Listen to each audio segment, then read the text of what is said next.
내가 전연을 끝장내고 말 거야. 시어머니는 수화기에 대고 고래고래 소리를 질렀다. 그 소리가 너무 커서 박지훈은 전화기를 귀에서 떼어야 했고 사무실 옆자리 동료들까지도 그 고함에 돌아볼 정도였다. 우리가 별장 문을 땄는데 거기에 덫이 있었어. 내 동생 지혜 머리 위로 항아리가 떨어졌다고. 지금 뇌진탕으로 병원에 있어? 온몸은 흠뻑 젖고 벌벌 떨고 있는데 머리카락엔 웬 풀까지 엉겨붙어 있고 사이렌이 온 동네에 울려 퍼지고 이웃들은 다들 핸드폰으로 찍어댔어. 이건 살인 미수야. 남편은 일하다 말고 뛰쳐나갔다.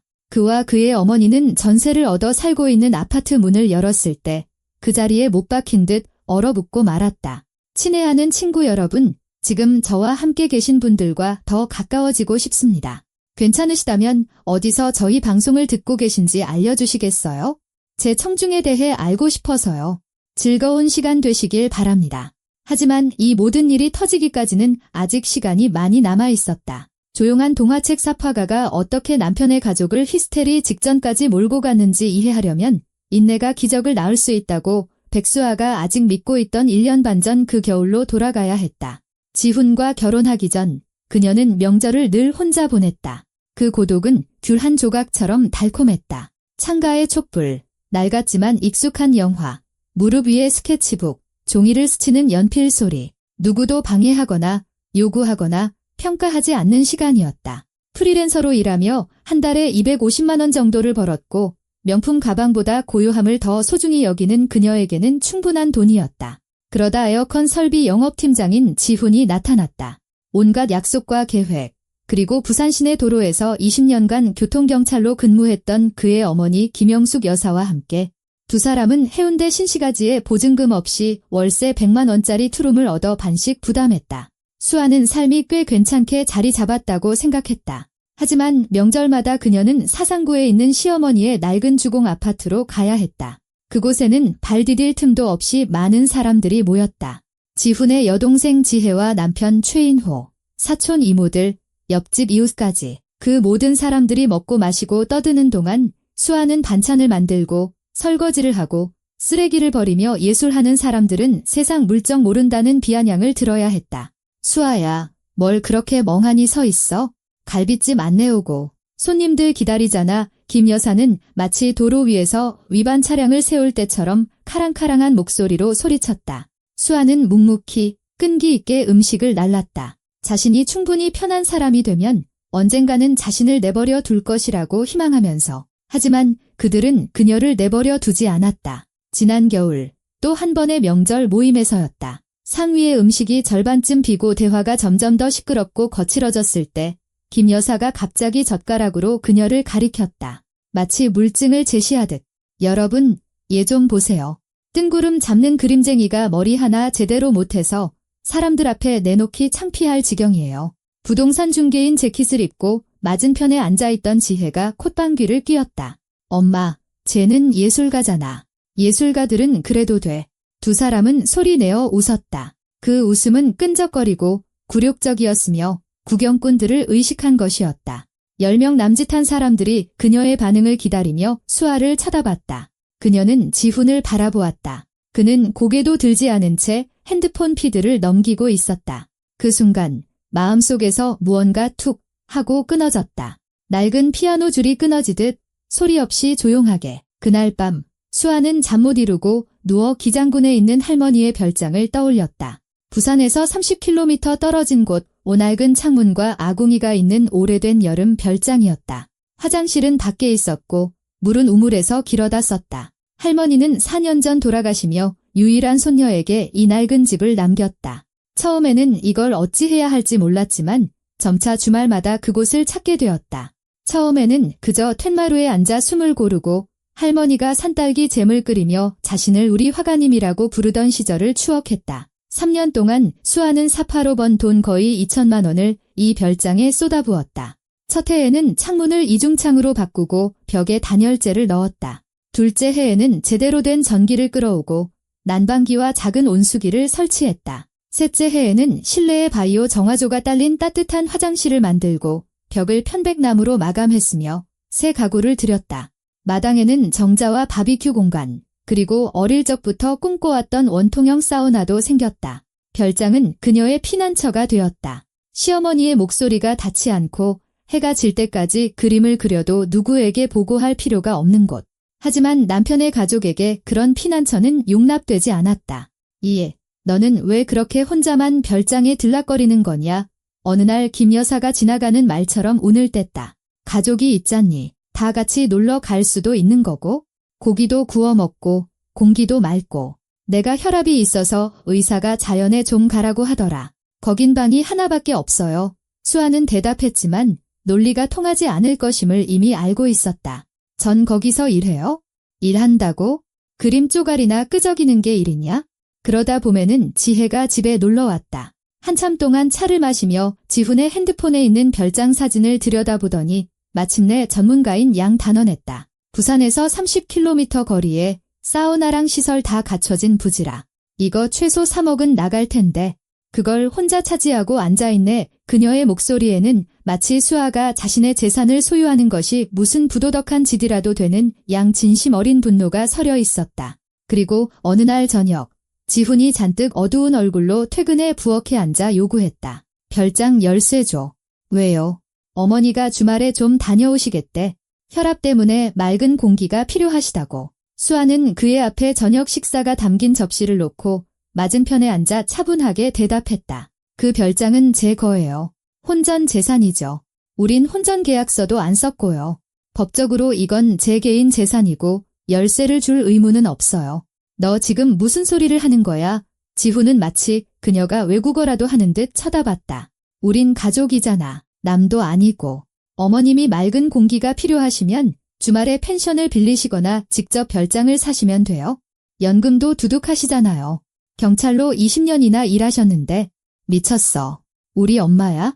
근데 너는 무슨 재산 타령이야? 혼전 재산이요. 수아는 같은 평온한 목소리로 반복했다. 그리고 그녀의 침착함은 어떤 고함보다도 그를 더 화나게 만들었다. 지훈은 문을 쾅 닫고 나가버렸다. 그는 사흘 만에 말없이 토라진 얼굴로 돌아왔다. 수아는 그 사흘 동안 그가 어머니 집에 머물며 시어머니의 분노라는 독을 들이켰다는 것을 알았다. 그 후로 김 여사는 매일 저녁 전화했다. 지훈의 수화기 너머로 들려오는 그녀의 목소리는 애처롭다가도 요구적으로 변했다. 수아는 걔는 널 존중하지 않아. 우리 집안에서는 그런 법이 없어. 내가 널 위해 평생을 바쳤는데 내 마누라는 나한테 물 한 잔도 아까워하는구나 같은 말들을 조각조각 들을 수 있었다. 여름에는 누군가 별장 대문을 따려고 한 흔적이 있었다. 수아는 토요일 아침에 그것을 발견했다. 자물쇠는 휘어 있었고 나무 문에는 새로운 긁힌 자국이 남아 있었다. 오이에 물을 주던 이웃순자 아줌마가 아무 생각 없이 말했다. 어제 손님들이 왔다가 그냥 갔나 봐. 웬 시끄러운 여자랑 남자가 은색 차를 타고 왔더라고. 친척인가 했지? 은색 소나타는 지혜와 인호의 차였다. 수아는 이웃에게도 남편에게도 아무 말 하지 않았다. 월요일에 기술자를 불러 모든 자물쇠를 새 것으로 교체했다. 그리고 부지 경계를 따라 클라우드 서버에 녹화되는 CCTV를 설치했다. 지훈이 설치 비용 청구서를 보고는 폭발했다. 너 진짜 정신 나갔구나. CCTV. 누구한테서 숨으려고? 가족한테서? 남들한테서요. 수아가 대답했다. 그는 반박할 말을 찾지 못하고 입을 다물었다. 가을에는 새로운 놀라움이 기다리고 있었다. 10월, 수아는 서류 한 장을 떼러 주민센터에 갔다가 우연히 아는 직원으로부터 자기 별장 주소로 전입신고 신청이 들어왔다는 사실을 알게 되었다. 김영숙이라는 사람이 그 주소로 등록하려 했다는 것이다. 내가 경찰 생활만 20년이야. 나중에 수아는 지훈의 수화기 너머로 소유주가 동의하지 않아 신고가 반려되자 분노하는 시어머니의 목소리를 들었다. 내가 이 시스템이 어떻게 돌아가는지 다 알아. 그 멍청한 년, 나중에 톡톡히 대가를 치르게 될 거야. 수아는 창가에 서서 잿빛 부산의 저녁을 바라보며 이번에는 시스템이 전직 경찰관에게 불리하게 작용했다는 생각을 했다. 하지만 김 여사는 첫 실패에 물러설 사람이 아니었다. 20년간 도로 위에서 보낸 세월은 그녀에게 밀어붙이고 요구하고 우회로를 찾는 법을 가르쳐 주었다. 수아는 아직 무엇을 위한 것인지는 몰랐지만 최악의 상황이 아직 오지 않았음을 직감하며 준비를 시작했다. 11월은 부산 날씨치고는 이상할 정도로 따뜻했다. 낮 기온이 영상 5도까지 올라가 물웅덩이가 얼 틈이 없었다. 하지만 해운대 신시가지의 전세 투룸 아파트에는 어떤 난방으로도 쫓아낼 수 없는 냉기가 자리 잡았다. 지훈은 일주일에 서너 번씩 어머니 집에서 자고 깨끗한 셔츠와 휴대폰 충전기를 가지러만 집에 들렀다. 그는 모욕당한 존엄성을 지닌 표정으로 수아를 말없이 지나쳤다. 그녀는 그의 부재가 고통이 아닌 안도감을 준다는 사실을 깨달았다. 조용하고 거의 부끄러울 정도였지만 분명한 안도감이었다. 그녀는 가을 숲에서 친구를 찾는 고슴도치에 관한 새 책의 삽화 작업을 계속했다. 단풍잎과 통통한 다리를 가진 버섯들을 그렸다. 그리고 매일 저녁 한 페이지 작업을 끝낼 때마다 수입의 일부를 지훈이 모르고 또 알아서는 안 될 별도의 계좌로 이체했다. 반년 동안 그곳에는 약 800만 원이 모였다. 이사하고 새 아파트 보증금을 내고 몇 달간 혼자 살기에 충분한 돈이었다. 김 여사는 마트나 마당에서 우연히 마주쳐도 인사를 하지 않았다. 마치 수아가 없는 사람인 양 입술을 꽉 다문 채 보란 듯이 고개를 돌렸다. 이상하게도 이 침묵은 그녀의 이전 공격보다 더 견디기 편했다. 엄마가 너한테 단단히 삐치셨어. 어느 날 겨울 재킷을 가지러 들른 지훈이 말했다. 전화해서 사과라도 좀 하지? 무엇을 사과하라는 거죠? 별장 일, 가족을 존중하지 않는 거? 수아는 침묵했고 그는 떠났다. 11월 말 지훈이 평소와 다른 엄숙한 목소리로 전화했다. 토요일에 엄마 집에 와 가족회의 할 거야. 무슨 일로요? 설날 어떻게 보낼지 의논할 거야. 엄마가 다들 꼭 오랬어. 중요하다대. 수아는 거절할 수도 있었다. 그럴 권리가 충분했다. 하지만 무언가 그녀에게 속삭였다. 이 연극을 직접 눈으로 보고 그들이 무슨 꿍꿍이인지 알아내야 한다고. 시어머니의 낡은 아파트에서는 김치찌개 냄새가 났다. 빛바랜 장미 무늬 비닐이 깔린 식탁에는 지훈이 핸드폰만 들여다보며 앉아 있었고 지혜와 남편 인호는 마치 공식 행사에 온 것처럼 차려입고 있었다. 창원에서 온 지훈의 사촌 유진도 와 있었다. 김 여사는 마치 결산 총회를 앞둔 조합장처럼 배 위에 손을 얹고 상석에 앉아 있었다. 다 모였군. 그녀는 주인 행세를 하며 자중을 훑어보고는 선언했다. 자, 가족회의 결과, 결정이 내려졌다. 그녀는 잠시 말을 멈췄다. 수아는 시어머니가 거울 앞에서 이 연설을 분명히 연습했을 거라고 생각했다. 올해 30 별장에서 보낸다. 수아는 즉시 어느 별장을 말하는지 알아차렸다. 제 별장이요. 가족 별장이지. 시어머니가 잘라 말했고 목소리는 더 날카로워졌다. 거기 사우나도 있고 공기도 좋고 경치도 좋잖아. 내가 괜히 그 돈을 쏟아부었겠어? 가족들이 좀 쓰자는데. 지혜가 힘차게 고개를 끄덕였다. 엄마, 내가 그랬잖아. 그 자산이 그냥 놀고 있다고. 우리 거기서 설날 멋지게 보낼 수 있어? 사우나, 바비큐, 마당에서 불꽃놀이도 하고. 여름에는 아예 끝내주지. 주말마다 갈 수 있잖아. 내가 알아봤는데 명절에 그런 집 빌리려면 최소 100만 원은 줘야 해. 근데 여긴 우리 거니까 공짜잖아. 안 돼요. 수아가 말했다. 그녀의 목소리는 단호했다. 그건 제 재산이고 안 된다고 말씀드렸어요. 열쇠는 못 드려요. 내가 이 집안 식구야. 아니야. 김 여사가 목소리를 높였다. 지훈아, 내 아내한테 한마디 해. 지훈은 핸드폰에서 눈을 떼고 지친 인내심이 담긴 표정으로 수아를 보았다. 수아야, 진짜 왜 그렇게 고집을 부려? 1년에 한 번인데 좀 나누면 어때서? 우리가 남이야? 맞아, 수아야. 창원에서 온 유진이 달콤한 목소리로 거들었다. 가족끼리는 서로 도와야지. 지혜의 남편 인호는 내내 말없이 족발을 씹으며 마치 복잡한 문제를 푸는 듯한 집중된 표정으로 접시만 쳐다보고 있었다. 김 여사가 다그치듯 최서방, 동의하지? 라고 묻자 그는 고개를 들어 재빨리 주위를 둘러보고는 입안 가득 음식을 문 채 비슷한 소리를 냈다.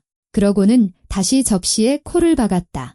만장일치로군. 김 여사가 의기양양하게 선언했다. 문제는 해결됐다. 안 된다고 말씀드렸습니다. 이수하는 자리에서 일어나며 반복했다. 제 말 들으셨죠?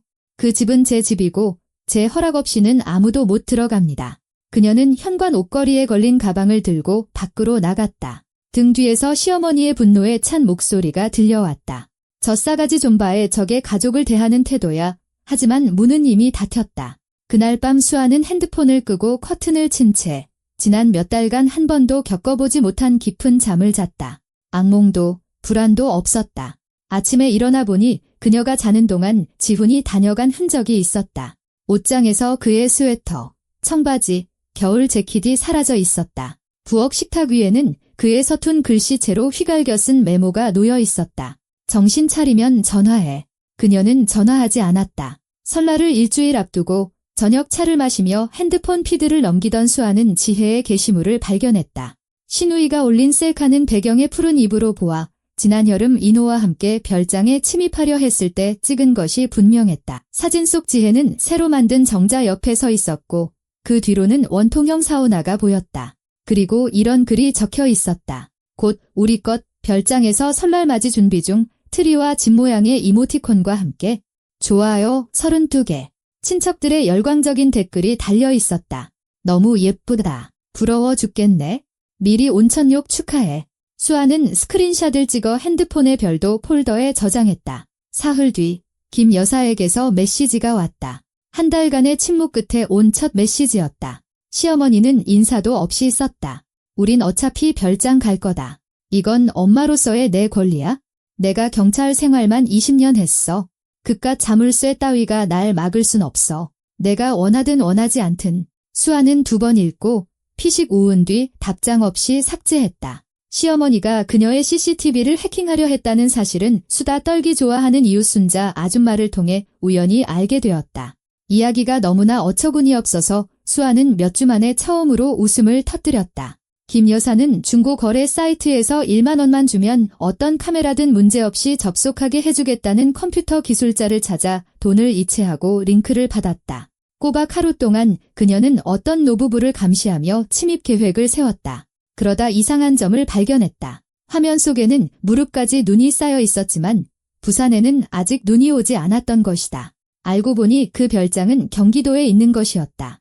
해커의 번호는 그때쯤 이미 차단된 후였다. 12월 28일 수아는 기장군으로 향했다. 트렁크에는 명절상에 올릴 음식들이 실려 있었다. 할머니의 방식대로 모과를 넣어 구울 거위, 약과 2상자, 귤, 샴페인 1병, 그리고 직접 담근 오이 피클 1병. 그녀는 결혼 전 그랬던 것처럼 자신의 집에서 조용히 혼자 설날을 맞이할 계획이었다. 별장은 싸늘한 침묵과 최근에 마감한 편백나무 벽에서 풍겨나오는 소나무 향으로 그녀를 맞았다. 수아는 방들을 둘러보며 모든 것이 제자리에 있는지 확인하고 난방기를 켜고 주전자에 물을 끓였다.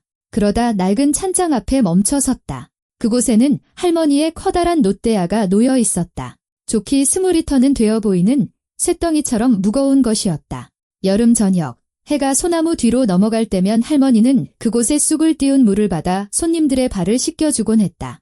어린 수아는 맨발을 흔들며 툇마루에 앉아 어른들의 이야기를 들었다. 이제 손님들은 초대받지 않은 불청객일 것이다. 생각은 저절로 떠올랐다. 수아는 선반에서 롯데야를 내렸다. 너무 무거워서 2손으로 들어야 했다. 그것을 현관문으로 가져가 한참 동안 문틀 위를 쳐다보며 거리를 가늠했다.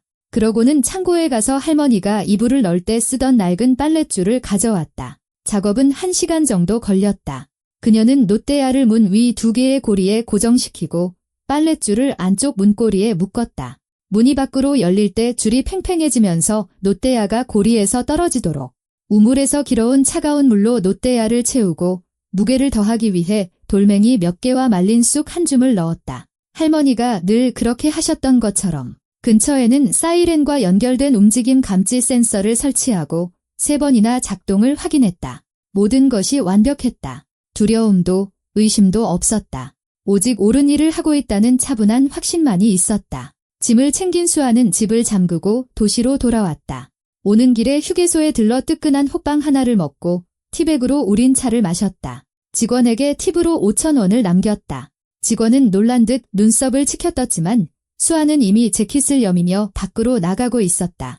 12월 31일 오후 1시 30분 그녀는 전세 아파트에 앉아 약과와 함께 차를 마시며 TV에서 하는 연말 콘서트를 보고 있었다. 진행자들은 재미없는 농담을 하고 가수들은 의미 없는 노래를 불렀다. 그녀의 마음속에는 불안함보다는 호기심에 가까운 기다림이 자리 잡고 있었다. 과연 올까? 아니면 겁을 먹을까?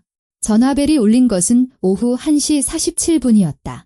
내가 널 박살내 버릴 거야. 김 여사의 목소리는 비명에 가까웠다. 넌 끝장이야. 우리가 문을 땄는데 거기에 덧이 있었어. 지혜 머리 위로 노떼아가 떨어졌다고. 지금 뇌진탕으로 병원에 있어? 온몸은 흠뻑 젖고 벌벌 떨고 있는데 머리카락엔 웬 풀까지 엉겨붙어 있고 사이렌이 온 동네에 울려 퍼지고 이웃들은 핸드폰 들고 다 뛰쳐나왔어. 이건 살인 미수야. 저는 아무도 초대한 적 없어요. 수아가 차분한 목소리로 말을 끊었다. 그곳은 제 사유 재산입니다. 증인들 앞에서 분명히 안 된다고 말씀드렸고요. 그런데 당신들은 제 허락도 없이 몰래 문을 부수고 침입했어요. 그걸 불법 침입이라고 하죠? 무슨 침입? 내 딸이 병원에 있는데 노떼아는 선반에 있었어요. 걸리적거리지 않게 위로 올려뒀을 뿐이에요. 빨랫줄은 빨래 널고 깜빡하고 안 푼 거고요. 누가 제 집문을 부수고 들어올 줄 제가 어떻게 알았겠어요? 너 이 일에 대해 책임져야 할 거야. 내가 20년을 들었고 알고 있어요. 안녕히 계세요.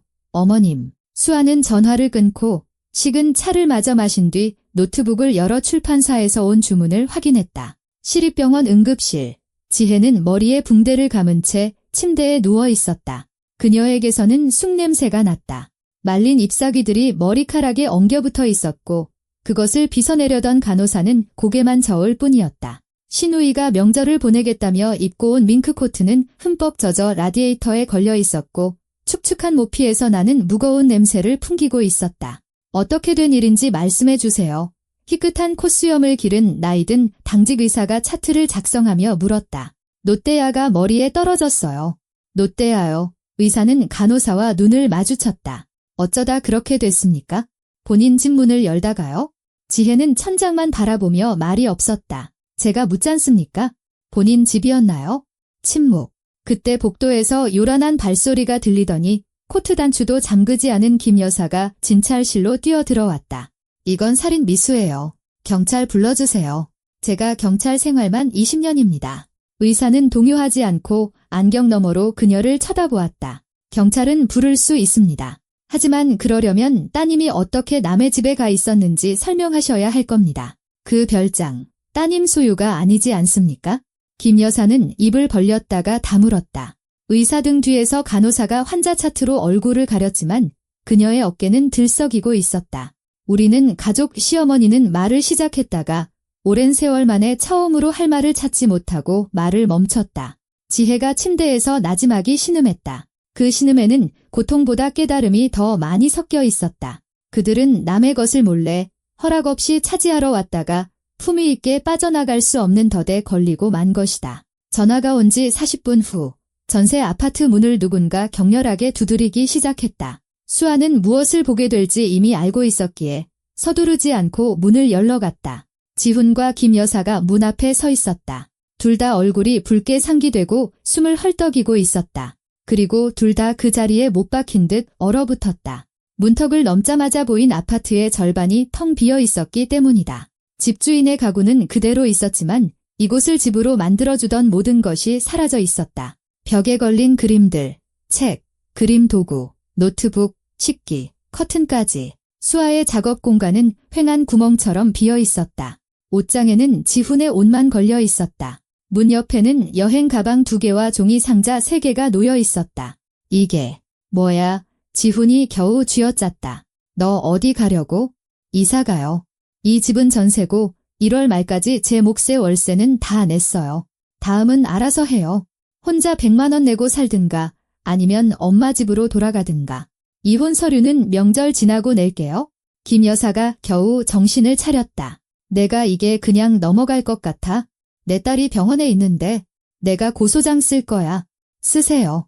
별장 카메라는 당신 딸이랑 사위가 제 허락도 없이 몰래 문을 따는 걸 다 녹화했어요. 제가 모두 앞에서 안 된다고 했는데도요. 곧 우리 건이라는 딸의 SNS 게시물은 범행 의도를 증명하죠. 이웃들도 핸드폰으로 다 찍었고요. 저도 고소장 쓸 수 있어요. 당장이라도요.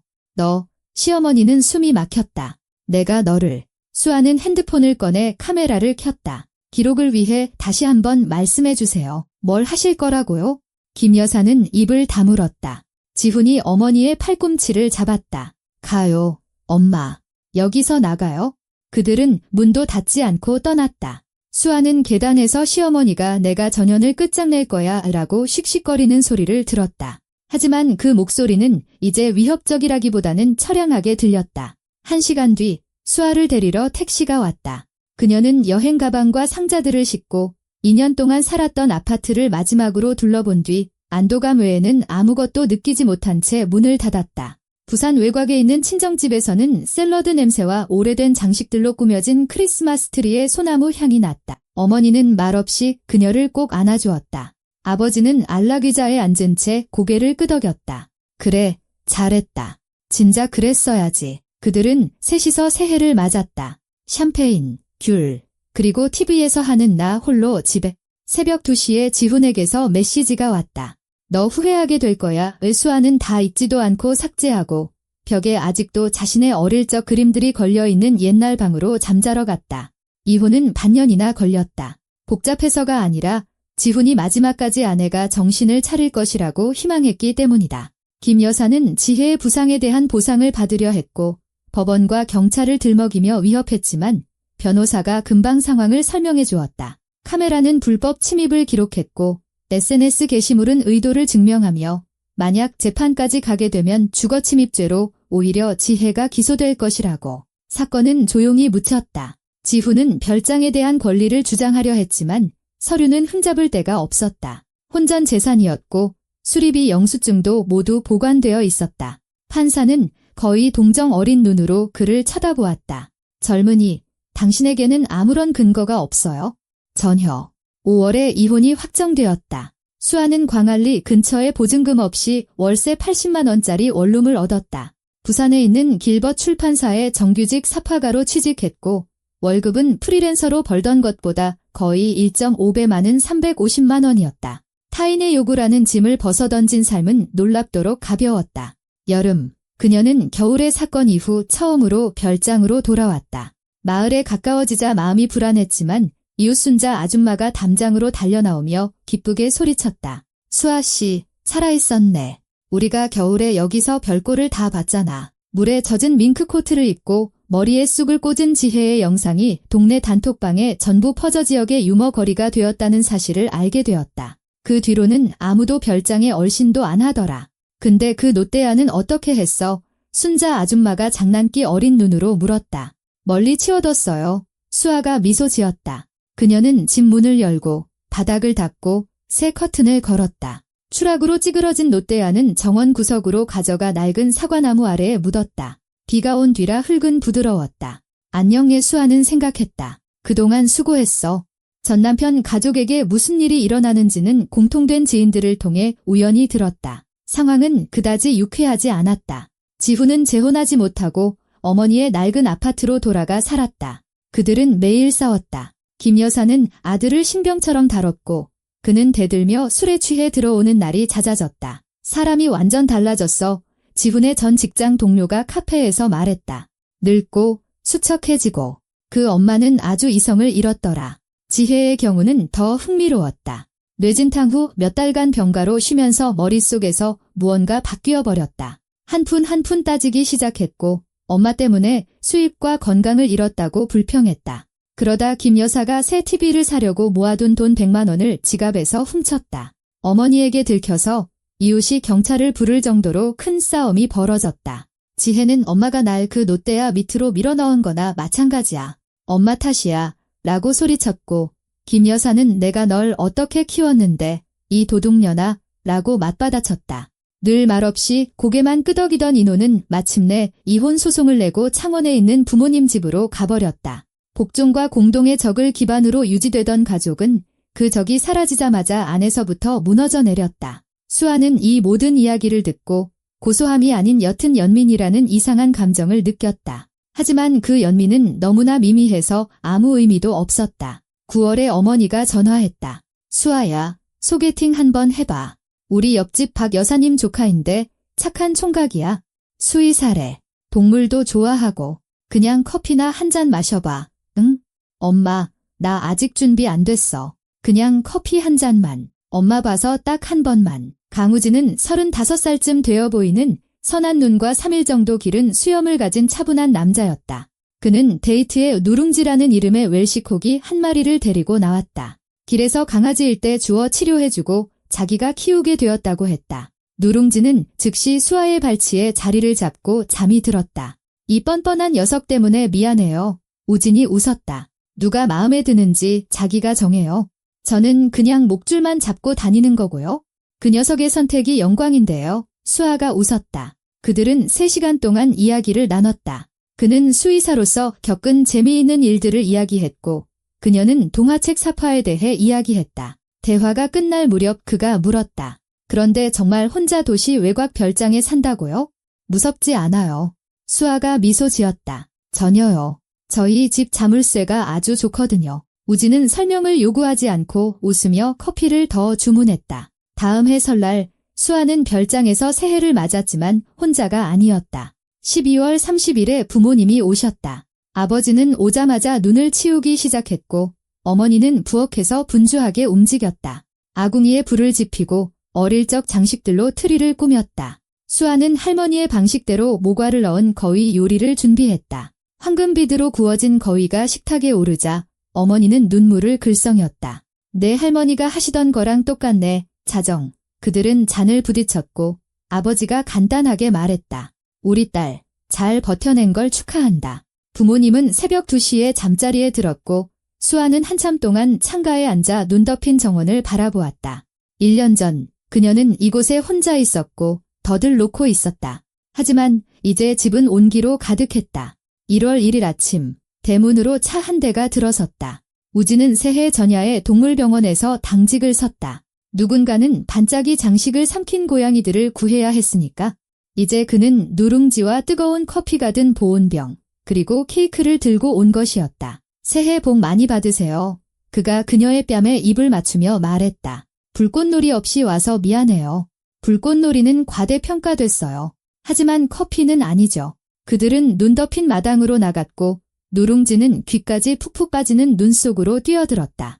원을 그리며 달리다가 눈을 파헤치다가 낡은 사과나무 아래에서 멈춰 흙을 파기 시작했다.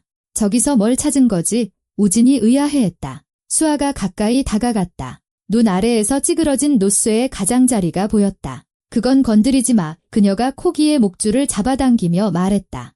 유물이야. 우진은 그녀를 보고 구덩이를 보고 다시 그녀를 보았지만 아무것도 묻지 않았다. 그저 그녀의 어깨를 감싸 안았다. 그들은 사과나무 옆에 서서 눈 덮인 정원을 바라보았다. 누룽지는 파던 것을 뺏겨 불만스러운 듯 발치에서 맴돌았다. 숲 너머 어딘가에서 뒤늦은 불꽃놀이가 타들어가고 있었지만 이곳은 고요하고 평화로웠다. 마치 온 세상이 아직 잠들어 있고 앞으로 모든 것을 새로 시작할 수 있는 365일이 펼쳐진 새해 첫 아침처럼.